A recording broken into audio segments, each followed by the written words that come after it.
Good Will Hunting was one of those movies that was like talked about all the time, but if you didn't know, like, it wasn't like The Terminator or like a very self-explanatory. If you didn't know that the title character's name is Will Hunting, you're just like, what is this thing? Right. It just seemed like a movie grown-ups talked about a lot and people liked for some reason. That's the year of Titanic to be compare it to something probably that everybody. A movie I've never seen. You never seen Titanic? I don't want it. I'll never see it. Wow. What? I'll never fucking see it. I know a couple people, like George is like that. He never saw Titanic. Really? It's like, I draw the line here. For some reason, it's too popular for me. It's too popular. I remember, guess some other very popular movies I haven't seen. Terminator. Oh, wow. Godfather? Seen. That I've seen. Okay. Marvel movies? I haven't seen any of the last 10 years. Right. I made a decision at a certain point that I was a grown-up. And I was like, I'm done. It's too loud. But did you go to the movies when you were a kid? Is that a part of your experience, like going to the theater? Or were you like more a TV person, like, watching at home? What was... Yeah, I love Marvel movies growing up, and then I just got old quick. And I remember watching, I think, Infinity Wars and turning into my friend and going, so loud, so many cuts. Right. And I just said, I can't. But yeah, I used to pull the move. Did you used to do this where you go to the movies and you go to like a 10 a.m. showing, and then you just map out the rest of the day and run from theater to theater, and you go to like a 1 o'clock and then a 4 o'clock. So when I lived in New York, I did that at the Lincoln Center AMC. Yeah. That I would pay 67th for just Street. one movie. Above the Barnes & Noble.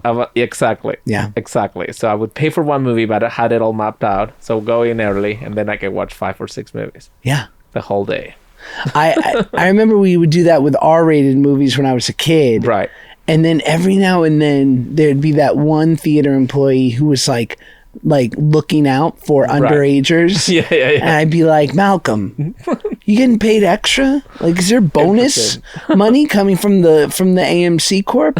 Like, well, what are you doing? You're a tattletale. I mean, I'm trying to watch, I don't know what I wanted to watch at that time. Probably like, what was the one with the NC-17 one with the strippers? Showgirls. Yeah. Probably Basic Instinct. That messed me up. Also, those movies made me realize that, all my parts were working. Still are, right? You too. Both have kids. Right. It's best. Making kids is so fun, and then you got to raise them. Right. That, yes. You said something and I think it's in your book, or I read it somewhere, like the best part of making a kid is actually making, or having a kid is practicing. Practice it. It's great. Sometimes I can't believe it. Like, I'll be in the throes of a romantic interlude with my wife, and I'll be like, I can't believe you've agreed to be here. Because I did it for so long alone. Right. So wait a second. Why did this movie? When did you see the movie, and why did it hit hard? I saw Good Will Hunting. Probably I was around 15 years old, so maybe like 2001.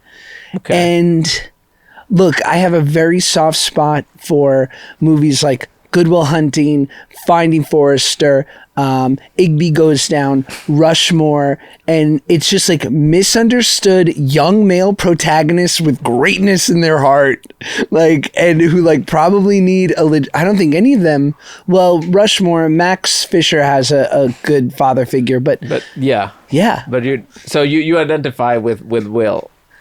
I did to a degree. Yeah, dumbly though, because what we have to realize is this. Okay. None of us are well. Right. We're all Ben. Right. We're the townie losers. Will is the genius who's chosen not to accept his genius. Right. Nah. We're all Ben. We're gonna get left behind. We're probably gonna, develop a pill habit, and we're gonna have a lot of kids that we're gonna pay some attention to. And we're going to drink, and it's just going to be a long, slow trudge towards death. So you are an optimist. That's what we're saying. We're just Ben. We're Ben. that scene where he says to Will, like, if you're here in 20 fucking years, I'll kill you myself. Right. You know, like, yes.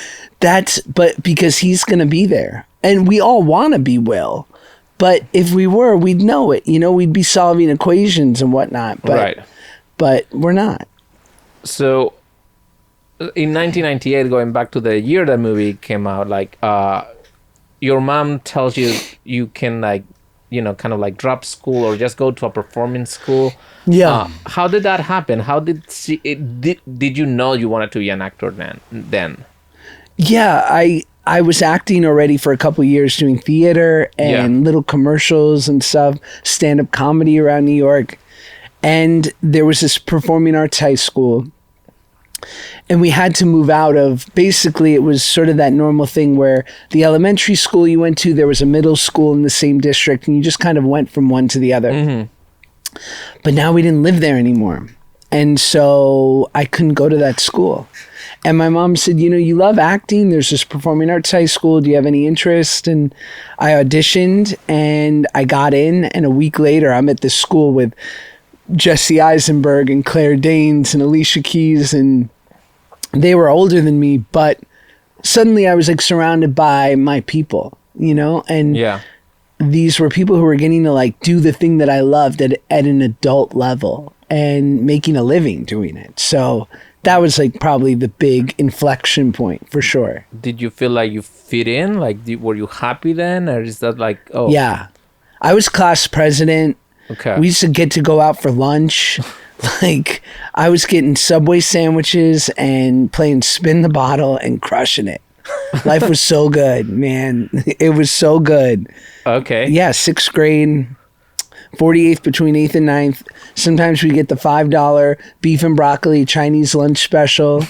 Other times there was a deli across the street and get like a turkey and Swiss. I really just focused on the food. Yeah. But it was great. But you didn't stay there for that long, right? Because a year later, you're in LA. 2 years, yeah. 6th and 7th grade, yeah. Okay. So I read that your first agent, Sid Gold, I think was his name, right? Yeah.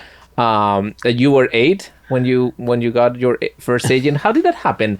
In terms of like, how did you look for an agent at 8 years old? You know, like I just remember being 8 and I was a kid. I couldn't even imagine working, you know, or looking for an agent. I didn't know what an agent was. Yeah, I was 8 years old reading this magazine called Backstage Magazine, which was a magazine for actors. And in the back there were classifieds, and it would have jobs and also agents and managers.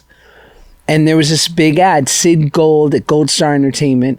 Sid Gold, the father of comedian Elon Gold, funny enough. And it just said, I represent performers of all ages. And I was like, I qualify. Bam. Like, you know, and I went in and I met Sid Gold, and he's like, if you can get a comedy act together, I will get you booked at Caroline's Comedy Club. And I put 5 minutes together making fun of my mom and kids at school and, you know, observational. What's the deal with fruit roll-ups? No, I don't know. Right. You know, can you imagine?